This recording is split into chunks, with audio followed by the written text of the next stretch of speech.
बिस्मिल्लाहिर्रहमानिर्रहीम, अस्सलाम वालेकुम dear student, welcome back. I am Mohammad Kamran और आज हम पढ़ने जा रहे हैं रिसेप्टर्स के बारे में। इंपॉर्टेंट टॉपिक है ये। आज से हमारा नर्वस कोऑर्डिनेशन वाला टॉपिक स्टार्ट है। इसमें न्यूरॉन्स के बारे में थोड़ा सा बताया हुआ है। अब क्योंकि न्यूरॉन्स का आगे एक डिटेल टॉपिक आना है तो हम उस पर ज़्यादा टाइम सर्व नहीं करेंगे। लेकिन बेटा जी, नर्वस कोऑर्डिनेशन में वो हिस्सा जो स्टिमुलस को, आने वाले चेंज को डिटेक्ट करता है, उसे रिसेप्टर बोलते हैं। आसान अल्फाज में अगर बताया जाए तो रिसेप्टर क्या होता है? जो चेंज को डिटेक्ट करता है, जो स्टिमुलस को डिटेक्ट करता है। ठीक है, आपका हाथ किसी गर्म चीज को लग गया, इसको डिटेक्ट किसने करना है? रिसेप्टर ने करना है। स्टिमुलस इज एनी चेंज, कोई भी चेंज, चाहे वो इंटरनल इन्वायरमेंट में हो चाहे एक्सटर्नल इन्वायरमेंट में हो।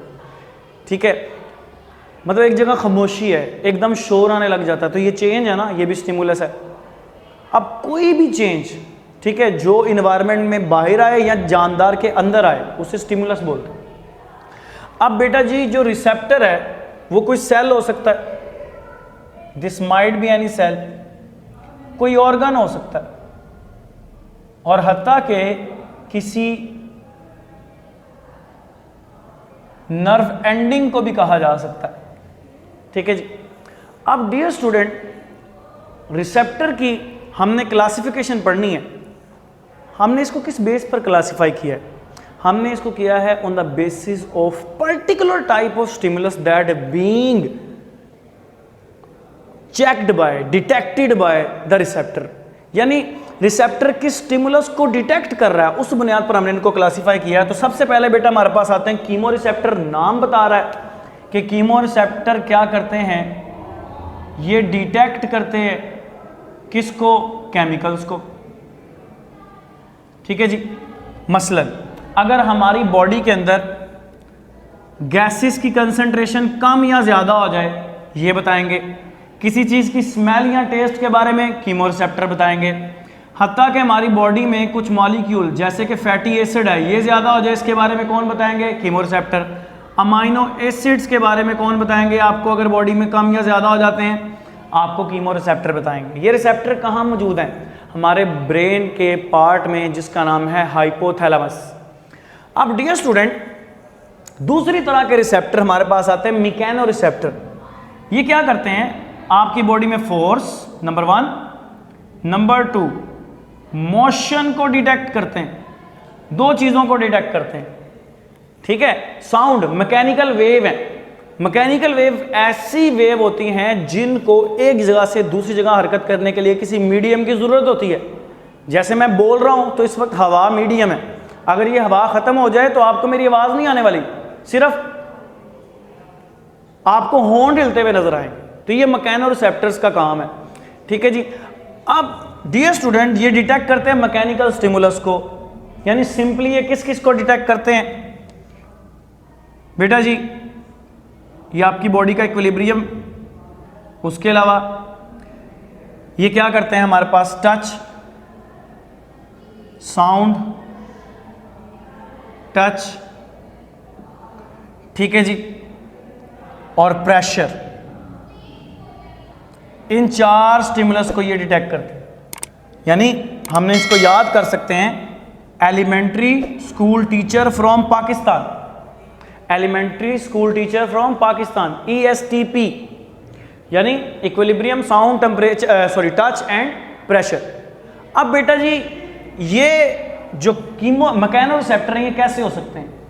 ये फ्री नर्व एंडिंग हो सकती हैं, expanded tip ending of the neuron हो सकती हैं, इनकैप्सुलेटेड एंडिंग हो सकती हैं न्यूरॉन्स की। अब मैं बारी बारी बताता हूं आपको। न्यूरॉन की फ्री एंडिंग से क्या मुराद है? कि न्यूरॉन का ये धागा फ्री हो, किसी चीज के साथ जुड़ा हुआ ना हो। एक्सपेंडेड टिप से मुराद है ये जो नर्व का एंड है, न्यूरॉन का एंड है, ये एक्सपेंडेड हो, मच लाइक दिस। ठीक है जी। और इनकैप्सुलेटेड का मतलब ये है कि आपकी ये न्यूरॉन का फाइबर है और इस फाइबर को किसी कैप्सूल नुमा स्ट्रक्चर ने कवर किया हो, तो इसको बोलते हैं इनकैप्सुलेटेड। ठीक है। अब ये कहां कहां मौजूद होते हैं? अब बेटा फ्री नर्व एंडिंग के अलावा ये दो इंपॉर्टेंट जो हम जिसकी बात करने वाले हैं, एक्सपेंडेड नर्व टिप्स या एंडिंग या इनकैप्सुलेटेड नर्व एंडिंग। बेटा ये जो हमारे पास है एक्सपेंडेड, हमारे स्किन में रिसेप्टर मौजूद है, मर्कल रिसेप्टर्स हैं, रफीनी रिसेप्टर्स, और ये जो एनकैप्सुलेटेड है ये भी हमारे स्किन में है। ये दोनों के दोनों प्रेशर को जो है डिटेक्ट करते हैं। और ये जो हमारे पास एनकैप्सुलेटेड है, इंशाल्लाह इसको हम पढ़ेंगे भी, दो नाम है, पसीनियन कार्पसल, मिजनर कार्पसल, ये दो एनकैप्सुलेटेड नर्व एंडिंग है। अब चलते हैं बेटा जी हम आगे फोटो रिसेप्टर। तो फोटो बेटा जी लाइट, ऐसे रिसेप्टर जो लाइट को डिटेक्ट करते हैं। अब बात याद रखिएगा, लाइट एक इलेक्ट्रोमैग्नेटिक वेव है। लाइट को एक जगह से दूसरी जगह जाने के लिए किसी मीडियम की ज़रूरत नहीं है। अब ये जो लाइट इलेक्ट्रोमैग्नेटिक वेव है, इसके लिए जो ये हमारे पास रिसेप्टर्स हैं, इनको बोलते हैं इलेक्ट्रोमैग्नेटिक रिसेप्टर या फोटो रिसेप्टर। फॉर एग्जांपल हमारी आईज में मौजूद रॉड्स एंड कॉन्स, ठीक है जी। फिर आता है जी थर्मो रिसेप्टर। तो जो हमारे पास थर्मो रिसेप्टर्स हैं, ये थर्मो रिसेप्टर्स क्या करते हैं? थर्मो रिसेप्टर्स डिटेक्ट करते हैं थर्म को, डिटेक्ट करते हैं थर्म, टेम्परेचर या हीट को, ठीक है जी। और ये भी क्या होती हैं? फ्री नर्व एंडिंग, जो किसी के साथ फर्दर अटैच नहीं होती। इसके बाद बेटा जी नोसिसेप्टर्स आते हैं, और नोसिसेप्टर्स जो हैं ये सेंसेशन ऑफ पेन, दर्द का एहसास पैदा करते हैं। मेरा हाथ जल गया, पेन हो रही है, नोसिसेप्टर्स। आके कोई बाइक कोई चीज लगी है, पेन हो रही है, नोसिसेप्टर्स। मार पड़ी है, दर्द हो रही है, नोसिसेप्टर्स। तो ये अनडिफरेंशिएटेड नर्व्स हैं। ये क्या है? अनडिफरेंशिएटेड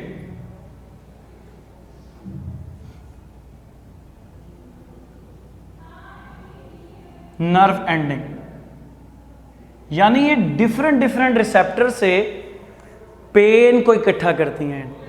अगर मेरे हाथ को आग लग गई है, टेम्परेचर की वजह से कुछ हुआ है, उससे जो पेन होनी है वो भी इन्होंने इकट्ठी करनी है, ठीक है। पोली मॉडल्स, ये एक से ज्यादा जो सोर्सेस से हैं पेन को सेंस करते हैं। अब डियर स्टूडेंट, आपकी बुक में मैकेनोरिसेप्टर में एक येलो बॉक्स बना हुआ है जो हमारी बॉडी के अंदर मैकेनोरिसेप्टर्स हैं उनको एक्सप्लेन करता है। यानी रिसेप्टर्स इन इंटरनल ऑर्गन्स, वो क्या करते हैं? Detect mechanical force in the internal organs. अब स्टमक की बात कर ली जाए, हंगर पैंग्स, ठीक है। जब हमें भूख लगती है तो हमारे स्टमक की वाल कॉन्ट्रैक्ट और रिलैक्स करती हैं, ठीक है। तो ये जो स्टमक है ये कॉन्ट्रैक्ट किन रिसेप्टर्स की वजह से हो रहा है? मैकेनोरिसेप्टर की वजह से। लेकिन ये मैकेनोरिसेप्टर कहाँ मौजूद है? हमारी बॉडी के अंदर। इसी तरह बेटा जी हार्ट के अंदर कैरोटिड और एओर्टिक जो है रिसेप्टर मौजूद हैं, ये स्ट्रेच करते हैं। स्ट्रेच करके ये क्या करते हैं? ब्लड प्रेशर को कंट्रोल करते हैं। कैरोटिड हमारे पास जो है, हमारे कैरोटिड आर्क हमारे हेड को ब्लड देती है, और जो एओर्टिक है ये बॉडी को देती है, ठीक है। लेकिन ब्लड प्रेशर को ये क्या करती हैं? मेंटेन करती हैं बाय स्ट्रेचिंग। इसी तरह फिश में भी एक आर्क है जो स्ट्रेच करती है, उसे हम बोलते हैं ब्रैंकियल। क्या बोलते हैं? ब्रैंकियल।